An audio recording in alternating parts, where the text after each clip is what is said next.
Hello, hello mga ka-London! Loan dito, loan doon. Siyempre, panibagong araw na naman, kaya panibagong online loan application na naman ang ating re-reviewin.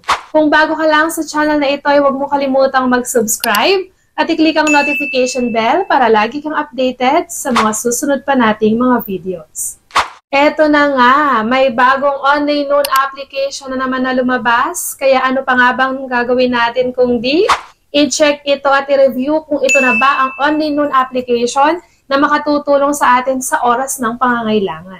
At para masabi natin na legit nga itong online loan application na ito, ano nga bang dapat nating i-check? Unang-una na dyan ay kung magkano ba ang ibinibigay niyang credit limit lalo na sa first-time user at syempre, kung magkano ba yung mababawas, kung may mababawas man dun sa amount na ibibigay niya sa atin once na na-approve tayo.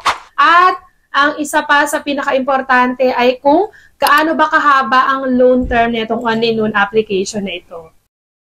Sa dami ng mga online loan application na nagsusulputan at naglalabasan, hindi na talaga natin alam kung sino ba sa mga ito ang talagang legit. Kaya naman, para hindi na masayang ang oras mo sa paghahanap, pag-check at pagtatry, ako na mismo ang magre-review nito para sa iyo. Ako na ang magtatry para at least kung hindi ito legit, ay hindi na masayang ang oras mo sa pag-apply.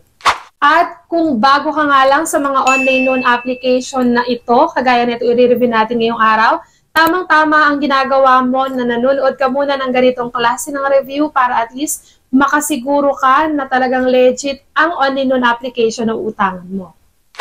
Pero bago natin simulan ang ating review ngayong araw, ay gusto mo bang manalo ng instant pa-GCash giveaway? So sa ating review, hindi lang kayo nagkakaroon ng idea sa mga online loan application, may chance pa kayong manalo sa ating pa-GCash giveaway. At ano nga lang ba ang dapat mong gawin para may chance kang manalo? Kailangan lang i-like ang ating video at syempre huwag kalimutang mag-comment dahil sa comment section ko chinecheck at tinitignan kung sino ba ang maswerteng mapipili. Manonood ka lang, may chance ka pang manalo sa ating pa-GCash giveaway. So ano pang hinihintay mo? I-like na ang ating video at mag-comment na. And balik na nga tayo agad-agad sa bagong online loan application na i-re-review natin. Take note, bagong online loan application na i-re-review natin. Dito daw sa online loan application na ito ay pwede kang mag-loan ng 41,000 pesos. 41,000 pesos daw para sa first-time user. At ang online loan application na i-review natin ngayong araw ay walang iba kundi si HeroLend Loan App Philippines. So itong si HeroLend ay bagong-bago lang dahil konting-konti pala ang mga nagbibigay ng reviews dito. Kaya naman, dahil bago to, mas maganda talaga na manood ka muna bago mo itry itong online loan application na ito. Siya ay ngayon ay merong 4.7 na ratings.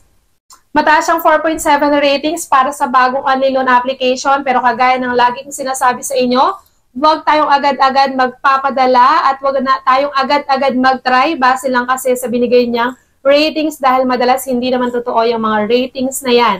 Pero syempre, masyado pang maaga para husgahan na natin etong si HeroLend. So, tingnan lang natin hanggang dulo ng video kung magkano ba talaga ang ibibigay niya sa ating credit limit.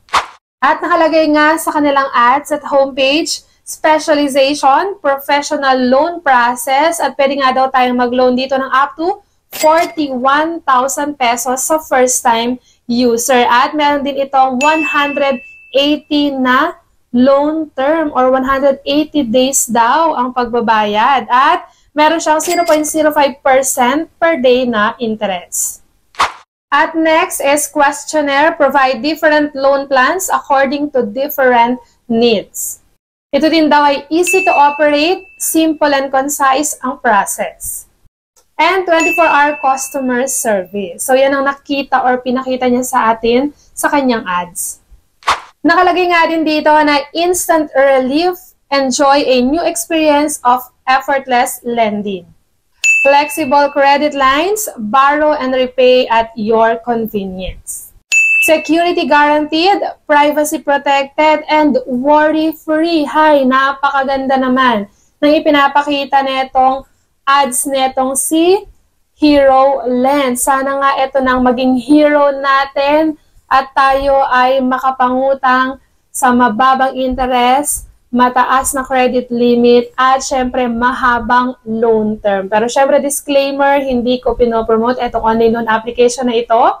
Ang purpose lang ng ating review ay para bigyan kayo ng idea kung legit ba talaga etong si Hero Land.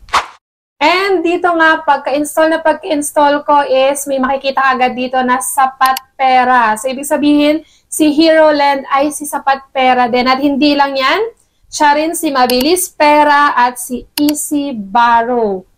Ay naku, napakaganda talaga na dapat nanonood ka muna ng ganitong klase ng review dahil eto palang si Hero Land ay hindi bagong online loan application, kung hindi bagong palit lang ang pangalan. So, si Hero Land, siya si Sapat Pera, siya si Mabilis Pera, at si Easy Borrow. Iisa lang sila. So, parang weekly ay nagpapalit talaga sila ng pangalan. And para nga makapag-register dito kung wala ka pang account, is kailangan mo ibigay ang iyong contact number, active contact number, para makapag-send ng verification code. At dito nga, pagka-login ko is siya rin si SafeLend at si Bilis Pera. Diba? Napakarami na palang naging pangalan na itong si Hero Land. At dito nga kay SafeLend, 8,000 daw ang pwede niyang ipaloan para sa first-time user. At dito naman kay Bilis Pera ay 4,000 pesos. Alin ba talaga ang totoo? So, check na natin. And check na natin itong si SafeLend na sinasabing 8,000 pesos daw ang ipapaloan sa atin. So, meron na tayong account dito dati dahil nakapag-try na nga tayo dito kay SafeLend na ngayon nga ay nagpalit lang din ang pangalan na naging si Hero Land. So, dito kay SafeLend, hindi rin po 8,000 ang binibigay niyang credit limit. So, ang tanong natin ngayon, magkano ang ibinigay sa ating credit limit? Dito kay SafeLend ay na-approve lang tayo ng 2,000 pesos. Hindi siya 8,000, 4,000, kundi 2,000 pesos lang. At dito nga ay magkano na lang ba ang na-receive natin? Ito nga, so yung 1,240, yun lang ang disbursal amount. Yun lang ang marireceive or na-receive ko dun sa 2,000 pesos. So, saan napunta yung iba na nabawas dun sa 2,000? So, dito ay, ang repayment amount pa rin natin is 2,000 pesos. Tapos, meron siyang processing fee na napakalaki, which is 633 pesos. Meron din siyang total interest fee na 13 pesos. And meron pa siyang risk control service fee na 114 pesos. Kaya naman, ang makukuha lang natin ay 1,240 pesos. May mababawas na 760 pesos.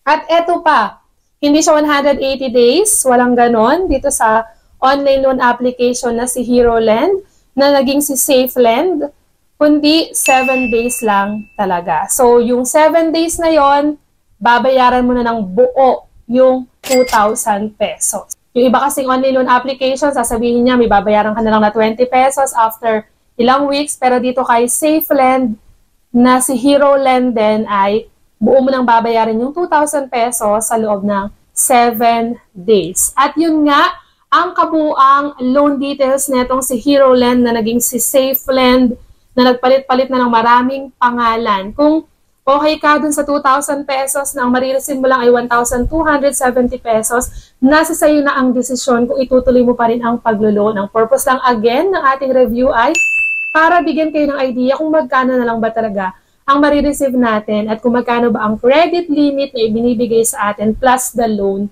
term. At kung balak mo nga or gusto mong manalo sa ating pa-GCash giveaway, i-like lang ang video, huwag kalimutang mag-comment, at para magkaroon ka ng chance ang manalo sa ating pa-GCash giveaway. At dito na lang muna natatapos ang ating review ngayong araw. I hope nabigyan ko kayo ng idea dito kay Hero Land. Hanggang sa muli mga ka-London! Bye-bye!